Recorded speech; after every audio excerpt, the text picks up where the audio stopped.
السلام علیکم۔ آج جمعہ ہے، دسمبر کی 9 تاریخ۔ پاکستان میں اس وقت شام کے 7، بھارت میں 7:30، اور یہاں ہمارے اسٹوڈیوز کی گھڑیوں میں صبح کے 9 بج رہے ہیں۔ وائس آف امریکہ واشنگٹن کی اردو سروس سے میں ہوں خالد حمید، خبروں کے ایک بلیٹن کے ساتھ۔ پاکستان کے مرکزی بینک کے ذخائر میں جمعرات کو مزید کمی ہوئی ہے، جب بینک کے پاس صرف 6.714 بلین امریکی ڈالر کے غیر ملکی ذخائر رہ گئے ہیں۔ بینک کے بیان میں کہا گیا ہے کہ ایک ہفتے میں 784 ملین ڈالر کی کمی پاکستان انٹرنیشنل سکوک اور کچھ دیگر بیرونی قرضوں کی ادائیگیوں کے باعث ہوئی ہے۔ اس دوران قرضوں کی ادائیگیوں میں سے کچھ کی ادائیگی ایشیائی انفراسٹرکچر انویسٹمنٹ بینک کی جانب سے ملنے والے 500 ملین امریکی ڈالر قرض سے ممکن ہو سکی۔ معاشی تجزیہ کاروں کا کہنا ہے کہ غیر ملکی زر مبادلہ کے ذخائر اب خطرناک حد تک کم ہو چکے ہیں، جو اس وقت 4 سال کی کم ترین سطح پر ہیں، اور بین الاقوامی واجبات میں بھی اضافہ ہو رہا ہے۔ دوسری جانب گورنر اسٹیٹ بینک جمیل احمد نے ایک انٹرویو میں کہا ہے کہ تمام قرضوں کی بروقت ادائیگیاں جاری ہیں، اور ملک کے زر مبادلہ کے ذخائر میں رواں مالی سال کی دوسری شش ماہی میں اضافہ متوقع ہے۔ وائس آف امریکہ نے ارشد شریف کی ایسی 40 تصاویر حاصل کی ہیں جو نیروبی میں پوسٹ مارٹم کے دوران لی گئی ہیں۔ ہائی ریزولوشن پکچرز کے سائنسی تجزیے کے بعد امریکی ماہرین نے بتایا ہے کہ مقتول صحافی پر موت سے قبل کسی طرح کے تشدد کے شواہد نہیں ملتے۔ وائس آف امریکہ کی اردو سروس کو پاکستانی صحافی ارشد شریف کے کینیا میں ہونے والے پوسٹ مارٹم کے دوران لی گئی جو تصاویر موصول ہوئی ہیں وہ کہیں شائع نہیں ہوئی ہیں۔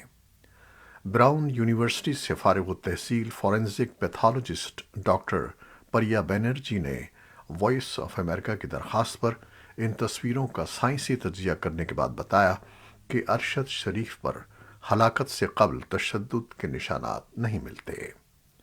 امریکی تنظیم فزیشن فار ہیومن رائٹس سے وابستہ پیتھولوجسٹ ڈاکٹر کیرن کیلی نے بھی وائس آف امریکہ سے گفتگو میں کہا کہ یہ تصاویر دیکھنے کے بعد انہیں ہلاکت سے پہلے تشدد کے کوئی شواہد نہیں ملتے۔ انسانی حقوق کے لیے کام کرنے والی ڈاکٹر کیرن کیلی نے مزید کہا کہ یہ ایک بین الاقوامی صحافی کا قتل ہے جس کے لیے فورینزک پیتھولوجسٹ کے تعاون سے ایک بیرونی غیر جانبدار ایجنسی سے تحقیقات کی ضرورت ہے جس کے پاس ان فورینزک نتائج کی تشریح کرنے کا علم ہو۔ بلوچستان ہائی کورٹ نے پاکستان تحریک انصاف کے رہنما سینیٹر اعظم سواتی کے خلاف درج مقدمات ختم کر کے انہیں فوری رہا کرنے کا حکم جاری کیا ہے۔ کوئٹہ سے نامہ نگار مرتضی زہری کے مطابق بلوچستان ہائی کورٹ جج جسٹس ہاشم کاکڑ نے اعظم سواتی کے خلاف درج مقدمات خارج کرنے کی درخواست پر جمعے کو سماعت کی۔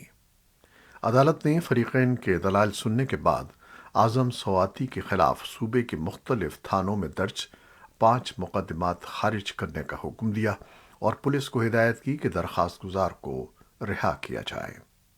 بلوچستان ہائی کورٹ نے 6 دسمبر کو ہونے والی سماعت کے دوران اعظم سواتی کے خلاف مزید مقدمات درج نہ کرنے کا حکم دیا تھا۔ سپریم کورٹ آف پاکستان نے بلوچستان حکومت اور Canadian company Barrick Gold corporation کے درمیان ہونے والے ریکوڈک معاہدے کو قانونی قرار دے دیا ہے۔ سپریم کورٹ کے 5 رکنی بینچ نے جمعے کو 13 صفحات پر مشتمل ریکوڈک کیس میں حکومت کی طرف سے قانونی رائے دینے کے ریفرنس پر اپنی رائے سناتے ہوئے قرار دیا کہ ریکوڈک معاہدے میں کوئی غیر قانونی بات نہیں ہے، اور اس ضمن میں بین الاقوامی ماہرین نے عدالت کی معاونت کی ہے۔ عدالت نے اپنی رائے میں کہا کہ صوبے معدنیات سے متعلق قوانین میں تبدیلی کر سکتے ہیں، جبکہ ریکوڈک معاہدے سے متعلق صوبائی اسمبلی کو بھی بریفنگ دی گئی تھی۔ سپریم کورٹ کے مطابق آئین پاکستان خلاف قانون قومی اثاثوں کے معاہدے کی اجازت نہیں دیتا، البتہ ریکوڈک معاہدے میں ایسی کوئی بات نہیں جو خلاف قانون ہو۔ پاکستان کے وفاقی وزیر داخلہ ثناء اللہ نے کہا ہے کہ ملک میں عام انتخابات کا اعلان ہوتے ہی سابق وزیر اعظم نواز شریف وطن واپس آ جائیں گے۔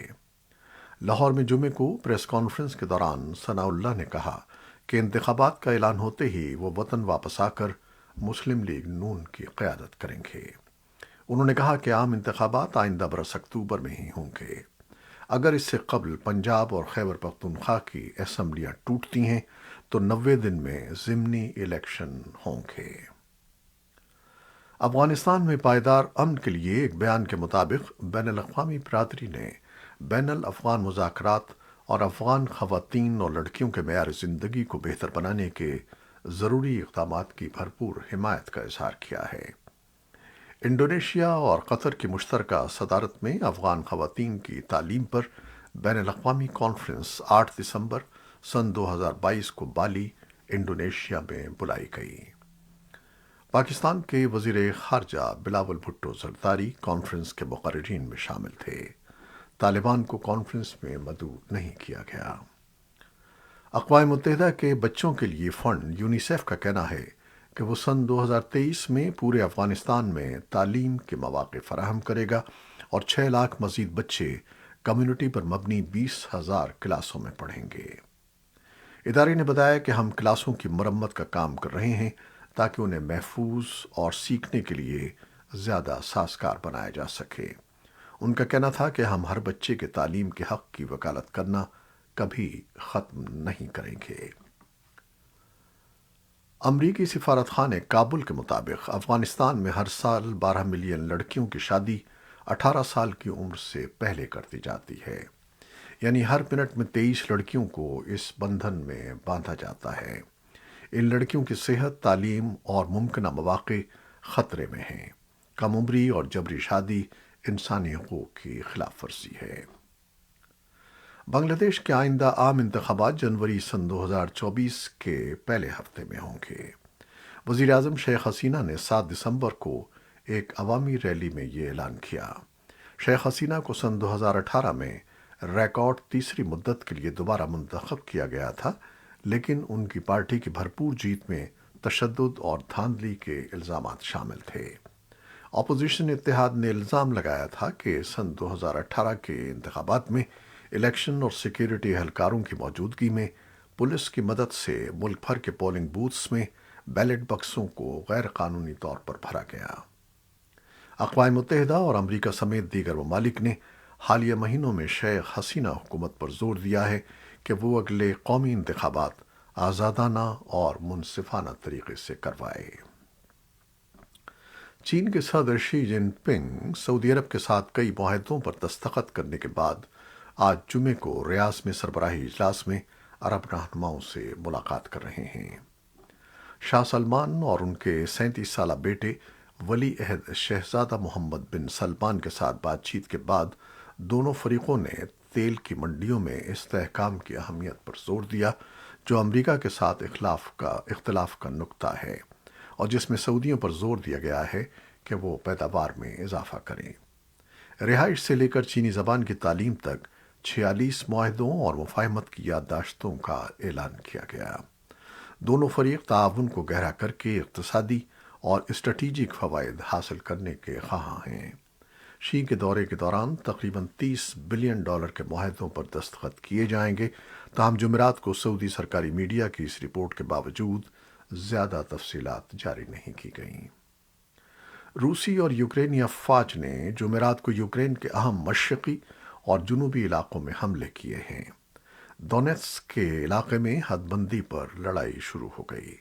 یوکرین کے ایک اہلکار نے جمعرات کی صبح روسی ٹینکوں نے فرنٹ لائن ٹاؤن اوردیاک پر گولہ باری کی ہے۔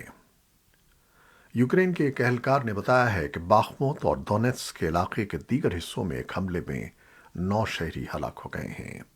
یوکرینی فورسز نے راکٹ لانچروں سے بیراجوں کا مقابلہ کیا۔